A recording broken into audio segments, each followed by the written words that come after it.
Tes 1 2, tes 1 2. Oke.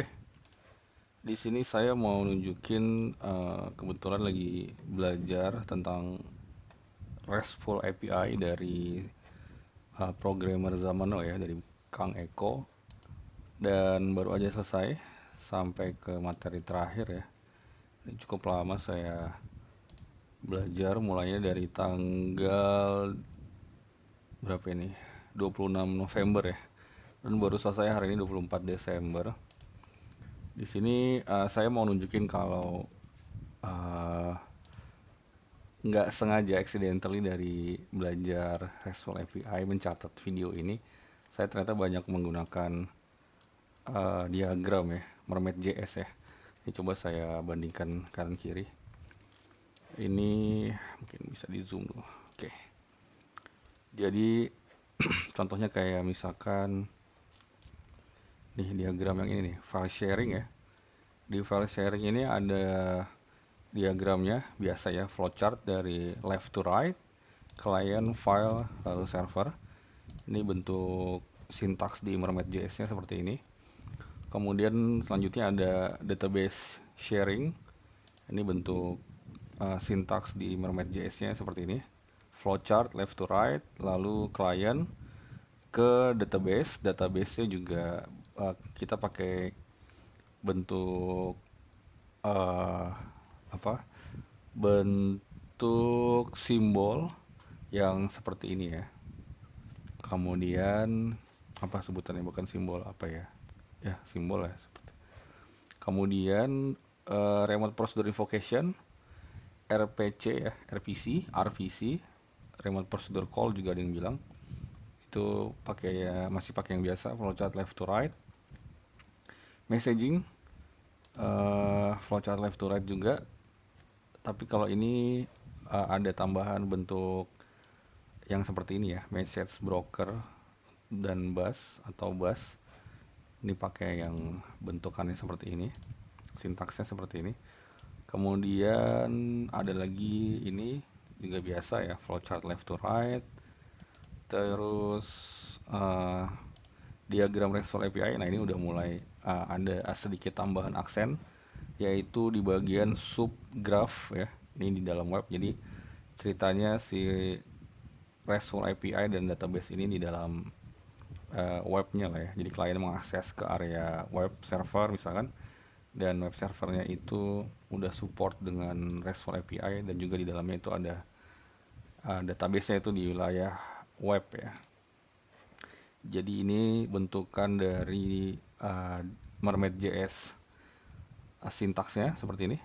A ke B, kalau kemudian di dalam web, subgraph web, uh, direction TB ini nggak ngaruh ya kayaknya. Jadi maunya atas bawah tapi tetap nggak bisa. Jadi kalau dihapus ini sebenarnya nggak masalah. Terus dari B ke C, C-nya itu database. Terus ada diagram lagi di bagian client server, ini juga biasa ya, client server. Lalu ini juga stateless, ini juga biasa, client ke server, client ke server, client ke server. Ini untuk menggambarkan flow dari stateless. Lalu ada cacheable, ini juga cacheable. Sama, cuma di sini saya pakai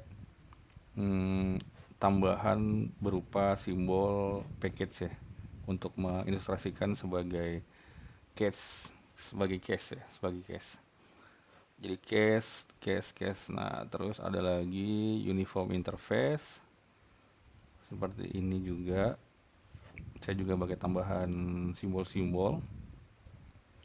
Terus layered system saya juga pakai tambahan simbol ya. Kemudian ada lagi sebentar ya. Casing. Nah, ini juga ya. Tanpa case itu dia akan seperti ini. Ini digambar ini seperti ini. Jadi klien mengakses ke server dan minta data, dan dikembalikan dengan yang sama ya. Maksudnya minta data tanpa membawa case ya. Sedangkan dengan case dia akan mengecek data di local storage. Ketika di respon pertama dapat case-nya disimpan ke local storage di sisi klien ya. Ini berarti pakai subgraph client. Direction TB-nya juga sebenarnya nggak bisa ini ya. Kita hapus aja. Bisa juga dibuat seperti ini biar lebih terlihat perbedaannya. Kalau ini itu adalah subgraph yang client, A ke save cache ke B local storage. Lalu di subgraph yang server itu A directionnya get product 1 ke C. C-nya adalah TP server, lalu dari C di server response ke A. Nih, jadilah kayak gini ya. Seru sih. Terus menggunakan attack atau pakai header if non match di responsnya bahwa dapat attack-nya disimpan ketika dia meminta request dibawa di header if not match hasil dari attack yang dapat dari respons tadi. Nah, ini flowchartnya seperti ini ya. Ini juga subgraph client. Request pertama, ini ada perjalanannya. 1, get product dari client, get product dari HTTP server. Di subgraph server dibalikin respon plus attack. Attack-nya disimpan save cache di dalam local storage. Kemudian ketika respon kedua yaitu ini ya, get product plus if not match ya. Jadi attack yang dibawa di uh, ketika dia nge-request lagi bahwa if not match di attack di dalam if not header atribut bernama if not match. Ketika tidak ada perubahan berarti dibalikin lagi respon 304 not modified, lalu di caching get cache local storage. Kayak gini sintaks dari Mermaid.js nya. Kalau mau dibagi dua bisa juga kayak gini ya. Direction mungkin nggak bisa, ada kondisi kenapa dia tidak bisa digunakan ketika di dalam subgraph ya. Terus ada lagi nggak ya? Kayaknya ada lagi sih yang seru. Sintaksnya ini pakai biasa, pakai kayak ASCII gitu ya. Kemudian, nah ini kayak seru nih. Problem stateful, oke. Problem stateful RESTful API ya. Ini juga uh, sintaksnya biasa aja. Tapi dari tampilannya jadi seru banget kayak gini. Jadi klien ke server 1 dan server 2 ceritanya. Jadi ini ada apa? Ada iteration ya, satu, terus pertama login ke server 1, lalu server 1 menyimpan informasi klien login ya. Kemudian mengembalikan responnya ke klien login sukses. Lalu klien ingin mengambil data, ceritanya datanya mengambilnya ke server 2. Ternyata server 2 ketika ngecek login data klien 1 yang disimpan tadi itu ada di server 1. Klien ini data loginnya di server 1. Jadi dibalikin aksesnya ditolak karena datanya nggak ada, data loginnya ya. Itu kalau stateful, karena masing-masing request itu harus membawa uh, apa, kalau state-nya disimpan. Tapi kalau menggunakan stateless itu dia generate token, tokennya disimpan di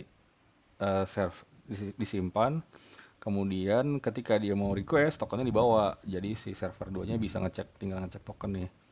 Dari si tokennya ada nggak dari si klien itu. Kalau ada berarti request yang tadi minta data itu diberikan ke klien.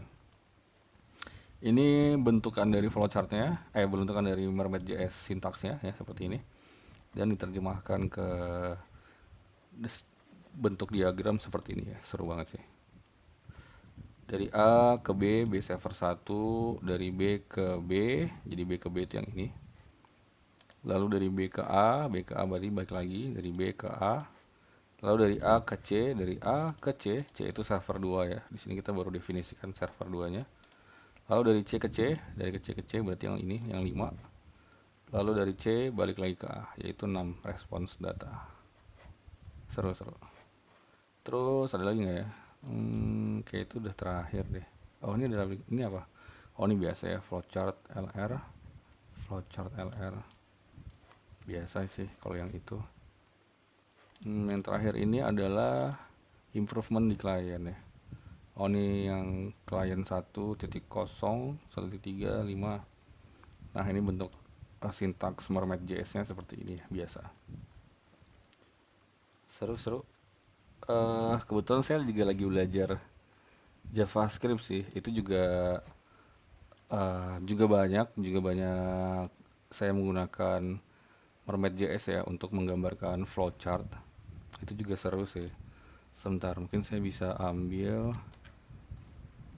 di CD Dev Dojo. Dojo ini kali ya. Coba ke JavaScript. JavaScript npm sm. Lanjut kali ya. JavaScript, oh yang ini kali ya.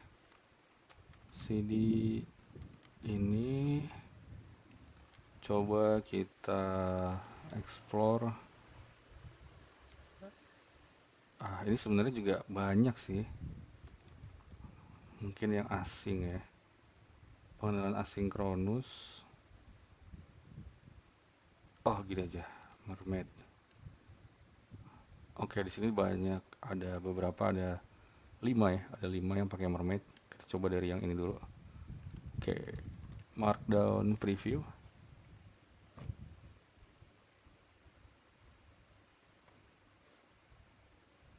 Ini flowchart juga ya bentuknya. Dia akan jadi kayak apa? Come on. Kenapa lemot sekali? Oke. Nah, ini dia ya. Diagram DOM ya, dokumen, root element, HTML. Lalu di sini bercabang, elemen head, title, my title. Lalu yang cabang satu lagi, elemen body, elemen A, elemen h1, lalu elemen A-nya bisa bercabang, atribut href, text my link, elemen h1-nya juga bisa bercabang jadi text my header. Ini bentuk sintaks Mermaid.js-nya kayak gini. Kita coba cari yang lain, yang ini. Kalau ini itu sinkronus dan asinkronus ya. Kita coba panggil markdown preview. Recording masih jalan kan ya? Oke, masih jalan. Saya sambil nyeruput kopi. Alhamdulillah. Oke, di sini ada syntax error. Apa syntax error ya? Auto number kita coba perbaikin ya. Auto number partisipan activate main thread, get product by ID main thread. Oke, ini coba kita deactivate. Oke. Nih, jadi errornya gara-gara yang di atas nih pakai, yang di atas ini coba saya balikin. Di atas namanya adalah main thread tapi di bawah itu saya pakai underscore. Jadi saya harus hilangkan. Nah, ini dia. Ini adalah sequence diagram ya. Biasanya sequence diagram ini dia ada 2 kayak gini ya minimal. Tapi di sini saya buat 1 karena ini sinkronus. Jadi hanya terjadi di main thread saja. Jadi dari main thread ke main thread. Lalu keterangannya get product by ID. Lalu sequence selanjutnya show product, sequence selanjutnya show header, sequence selanjutnya show footer. Itu kalau sinkronus. Tapi kalau asinkronus dia ada di main thread dan juga async proses ya. Jadi ketika get product, apa uh, uh, thread pertamanya dia lalu diberikan ke asinkronus, lalu dia akan diproses sambil tidak menunggu proses itu selesai, dia langsung show header, show footer, baru ketika proses dari get product tadi udah dapat, baru akan dikembalikan ke main thread kayak gini. Ini bentuk dari Mermaid.js sintaksnya untuk sequence diagram ya. Oke, kita coba cari yang lain Mermaid. Yang Ajax, coba ini. Markdown preview. Ini juga menarik ya, sequence diagram juga. Jadi kalau di sini saya lebih banyak menggunakan sequence diagram kalau nggak salah. Come on, let's go. Oke, nah ini dia ya. Sequence diagram, auto number itu untuk yang ini ya, 1, 2 gitu. Auto number jadi dia akan otomatis memberikan numbering di proses perjalanan dari ini ya, dari sintaksnya ini ya. Misalkan dari A ke S ini berarti dia pertama. Lalu dari S ke A ini langsung diotomatiskan di 2. Lalu di sini saya ada buat ini nih, rect RGB ya. Rect RGB ini yang warna cyan ya, warna cyan ini. Lalu saya kasih tambahan not right of way browser, ini maksudnya browser nih, saya kasih nama ini. Terus ke w render response, itu yang ini ya, render response. Ini setiap dia garis horizontal ini ada keterangannya, keterangan yang ini. Send request. Save. Ini sequence diagram yang seperti ini bentuknya. Sintaks Mermaid.js-nya kayak gini. Kita coba cari yang lain. Satu lagi di sini ya. Oke, ini juga kayaknya menarik. Markdown preview.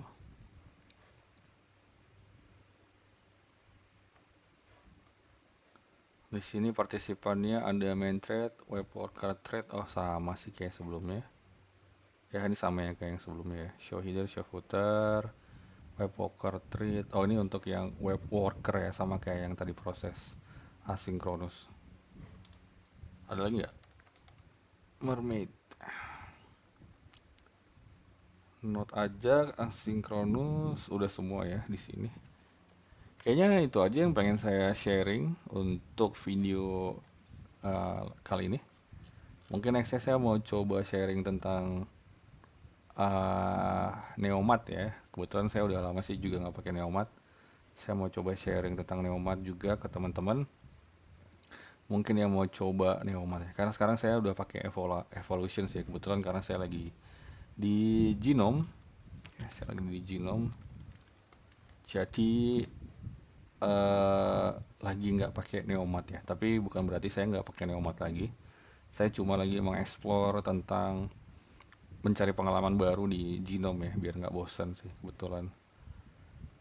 Mungkin saya akan pakai Genome selama setahun. Saya baru mulai dari Oktober kemarin.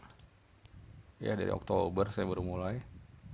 Apa September ya, saya lupa. Oktober sih kalau nggak salah. Oktober, November, Desember, udah 3 bulan. Jadi saya akan terus pakai Genome dan mungkin nanti saya juga akan ngasih review tentang pengalaman saya menggunakan Genome selama beberapa bulan atau setahun belakangan ini gitu ya. Jadi biar objektif, maksudnya biar ya saya bisa memberikan pengalaman bagaimana mendevelop kerja di sebagai software engineer dengan menggunakan Genome ya. Kayak gitu sih ya tujuan saya. Juga bisa memberikan uh, apa ya, review ya, review. Jadi itu aja untuk video kali ini. Mudah-mudahan uh, apa ya istilahnya, sharing pengalaman saya tentang Mermaid.js ya. Oh ya, untuk Mermaid.js bisa teman-teman kunjungi di mermaid.js.org ini. Ini juga bisa digeser kayak gini kalau di Genome ya. Nah, kayak gitu. Ini karena tadi di belakangnya ada window lain sih ya. Kita coba pindahin ke sebelah dulu. Oke, ini dia Mermaid.js. Kalau teman-teman mau coba belajar juga, dokumentationnya ada di sini. Ya, ini udah cukup banget. Ya, saya biasanya pakainya di flowchart. Ini juga udah lengkap banget ya. Jadi kebanyakan yang saya gunakan itu saya nyontek dari case-case yang ada di sini. Terus kalau ada beberapa case khusus ya kita coba cari bagaimana cara menyelesaikan, mengilustrasikan sebuah diagram itu menerjemahkannya ke dalam sintaks Mermaid.js, itu seru sih. Jadi sebenarnya yang ditampilkan di slide-nya Kang Eko itu nggak begitu, tapi kita coba terjemahkan ke dalam apa sintaks Mermaid.js. Lalu kita coba bisa nggak ya kalau kira-kira ini cocoknya pakai flowchart atau cocoknya pakai sequence diagram kayak gitu. Ini juga sequence-nya ya juga sudah lengkap banget, ada class diagram, state diagram, entity IRD, user journey, ada Gantt chart juga ada, pie chart juga ada. Udah lengkap banget. Silahkan dikunjungi di mermaid.js.org. Oke, thank you untuk video kali ini.